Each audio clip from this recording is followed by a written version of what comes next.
welcome back to Pop Culture with Pat. So I am so excited to be joined by today's guests.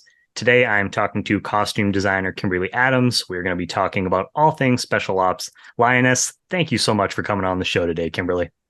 Oh, you're welcome. Thank you so much for having me.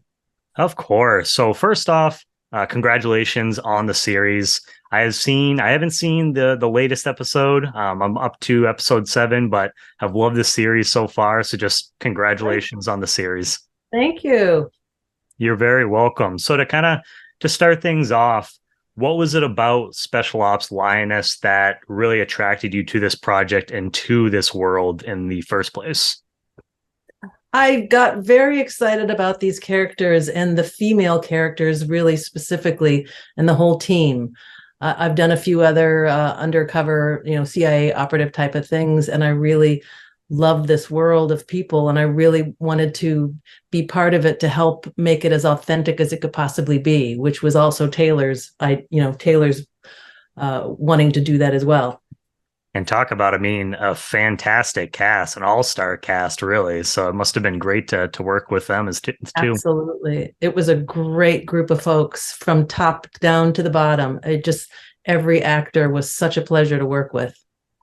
Now, can you talk a little bit about what your process looks like when starting a series like this? Do you start off sketching, designing, or do you start kind of more with like the research? What does your process look like when jumping into a series? Right. Good question. Yes. This one, we didn't have every single script on this one, but I jumped into the research immediately of the world of these operatives. And the storyline with Aliyah hadn't been developed at that point. So I really concentrated on the team and really wanted to get that part of the story right, and understanding Joe's character and Caitlin's character and Cruz's character, which was such a fun thing to do. The evolution of Cruz's character was so fun to work on, and from the beginnings before she gets into the Marines and who that girl was and what she becomes as a Marine and where she goes from there after she's out and gets on with the team, and then again evolving into her having to meld into the world of Aliyah and her friends and be believable as this person. Oh yeah, she goes on quite the journey throughout the series for sure. And now Yes. You said where you didn't necessarily have all the scripts, and I know sometimes that happens. Does Yes. it make it a little bit more challenging for you not necessarily having all those pieces, or are you able to kind of work around that? Well, yes, it's challenging because you're not quite sure what's coming up, but that's also exciting, but like I said, we concentrated on what we knew of the storyline, which was, the core of the story with the team, and the bosses, and the family. So, I concentrated on that stuff until the other storylines dropped in. Came to you from there. Now, so you mentioned that you kind of have some background in, this world like CIA. I was going to ask you, how did you kind of familiarize yourself with this world? So I guess even on previous projects, what kind of research did you get familiar with this, type of series or film? Right. Well, as you know, it would be very difficult to find a lot of visual reference on these types of people because they're so undercover. But I've gotten to know some of the tech advisors on shows and people that have actually been operatives, and really picked their brains to understand what these people try to come across as. And really the most invaluable piece of advice that I had gotten was that their job is to not be noticed. And that was really where I started from. So I made sure that their looks didn't stand out. But they also, what was fun too, was because when they're out in the field, like when they went to the Hamptons, they had to pretend to be different characters. So that was always fun, with the actors. We built their base operative kind of looks. But then it was fun kind of playing around with them having to be believable in the locations that they were going to be in. I was going to say that was kind of going to tie into what I was going to ask you next is that many of the characters on the show they live almost two separate lives, depending on like what or their job more. is or more, yeah. Yeah. So how did you approach distinguishing that, specifically, I guess, for like Zoe Saldana's character and Layla's character, where we see them constantly. But I mean, even the rest of the cast, a lot of them going into having different disguises on as well. How did you approach that? Yes, again, it was all depending on where they had to be and what locations they had to operate in. So, and Zoe's character, overall, we kept her very dark and cool, um, and textured, but dark and very, black and white and cool colors. And I kind of juxtaposed her against coming home to her family that, the production design at the house was very warm, and I made the family very warm. So you sort of felt that separateness of, when she came back, it was a difficult situation for her because it's almost like she didn't quite fit in, and the husband is sort of playing the wife's role, and playing them off of each other.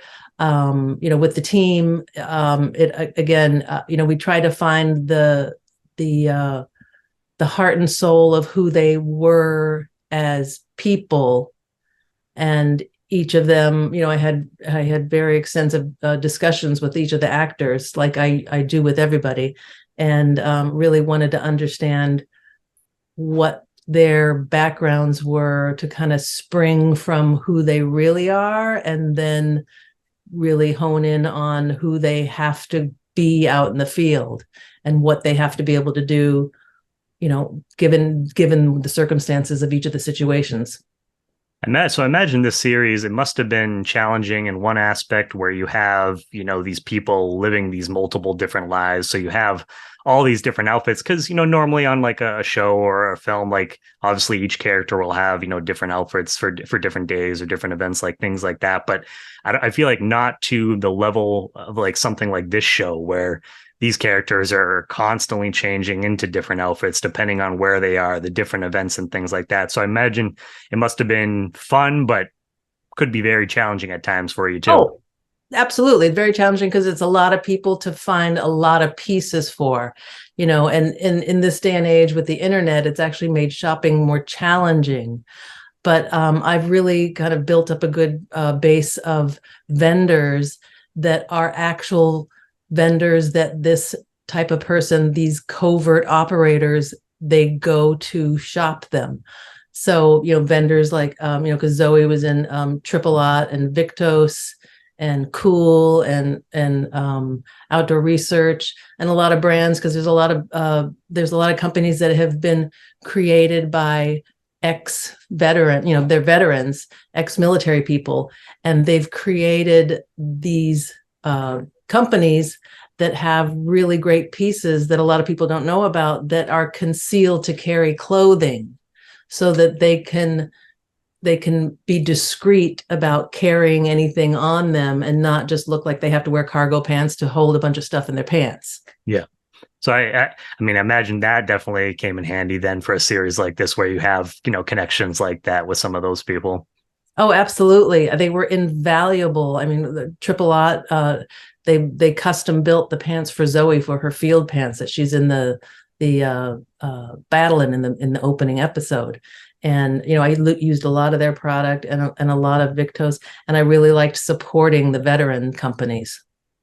Now, so would you say was that like your biggest challenge in the series, creating for so many different people, finding so many different outfits, or was there any other challenges that you came across? Well, it was also quite challenging because we were up against shooting portions of every episode at any given time. So it wasn't just doing one episode and then the next episode like television used to be. There's a thing called crossboarding that they started doing about a decade ago. And it's turned into, on a lot of shows, where you're doing the entire thing. So it's as if you're doing, on this with 8 episodes, you're doing one long 8-hour movie that you could be shooting, pieces of all of that any given week. So it was challenging to keep up with that pace along with the volume of actors in the show, because there's quite a lot of people. Yeah, I'll say not only just like the main crew, but also like any extras and stuff like that you have All of it. as Yes. Yeah. well. Yeah. So what are, and I imagine, because I mean, there's a ton of different looks throughout the series, and I'm sure it'll be hard to pick from, but what are some of your favorite looks that you have from the series overall? I really loved working on Lysla's first looks with her, being, before she got into the Marines and who she really was. That was really fun. I also really loved working with Alaya's character and her whole posse of people. That was really a fun sort of, getting into figuring out what these wealthy young people would wear with the influence of the Middle East, where most of them, came from. And speaking of Alaya, so in episode 7, we see Alaya take Cruz shopping, and they're opening up these different closets where there's a bunch of different clothes and outfits in there. What went into deciding what pieces would be in there for them to try on? It's so interesting with those two characters where they come from completely different backgrounds, and Cruz, Right. Cruz even mentions that at one point. She's like, I never had this growing up. Right. So what went Right. into that particular episode? Yes, that was quite a fun one to put together. It was that sort of evolved. It was, we gathered as much as we possibly could that felt right for the situation, and just tried on things and tried to see what worked well on camera. I had a whole room full of things, and we brought them to the set, and we worked with John Hillcoat, who was directing those episodes, to figure out what worked for the way that he was shooting it, so that you could see in the mirror and all that. And both Laysla and Stephanie were very collaborative. They really got into their characters, and actually really helped me be able to guide the correct kind of shopping to help guide their characters to be really realistic. No, yeah, I love the relationship between those two characters, because obviously you start off the series where, Lila's character, she's going into the series, joins this team, she's supposed to infiltrate them, and then she, ends up falling for Alaya, and just that whole relationship, that dynamic I found really interesting. So I thought, that just picking out the different outfits and everything, I wanted to ask you about that. So and you kind of mentioned this, where these type of people that they don't necessarily want to stand out, they kind of want to blend in, especially for a lot of these different situations. How Yes. did you want to, as a costume designer, how did you want to make Lioness stand out from a costume aspect compared to other shows or films that are in the same field? Well, my goal from the beginning, and I know it was Sheridan's focus as well, is that they needed to be as authentic as they possibly could. We did not want it to look like a TV show. And I came up in film and spent the beginning 20 years of my career mostly in features, and I approach television the same way, as if it's a feature. And that's how we approached this one, that we really wanted everybody to be as realistic and grounded, so that the audience could connect with them and not feel like they're just these fashion plates walking around. Yeah, it's definitely something I feel like watching a series. If you notice like something like that, it can instantly take you out of a series or a film, Yeah. if you notice that. And I imagine there is a lot of people just in this kind of general field, the Army, Marines, things like that, that are watching a show like this, and they'll be able to pick up those little details very easily if something isn't authentic. So do you ever feel, and I guess just for any series or movie in general, do you ever feel like that extra pressure of making sure that you're getting those little details correct, so that way those people Absolutely. can enjoy that as well? Yes, absolutely. And that definitely was my focus, because I knew I really wanted to make them believable to the real people that are operatives out there. And that's why I picked the brains of people who had done this and really wanted to get things right. And that's why I was so excited that I had really great resources that I could utilize to blend into their closets. And I got, feedback with understanding, the like I said, when they go to different locations, they have to be different people, and really understanding that and making that real. The level of detail that goes into any, series and TV show is crazy. But I mean, the level of detail here, Kimberly, is just truly incredible. You guys, I mean, should be very proud of the series. And, I just want Thank to, you. I want to say thank you for, for taking time to talk about the series. Is there anything else that you want to say to wrap things up, just to your overall experience of working on Special Ops Lioness?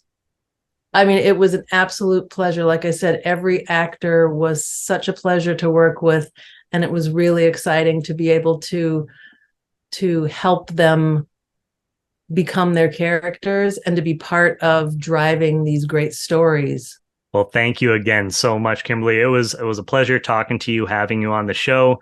You're welcome back anytime in the future. Oh, thank you. Okay, great. Thank you so much. It's been a pleasure talking with you. You're welcome. I hope you enjoy the last episode. Oh, I will for sure. I can't wait to check it out.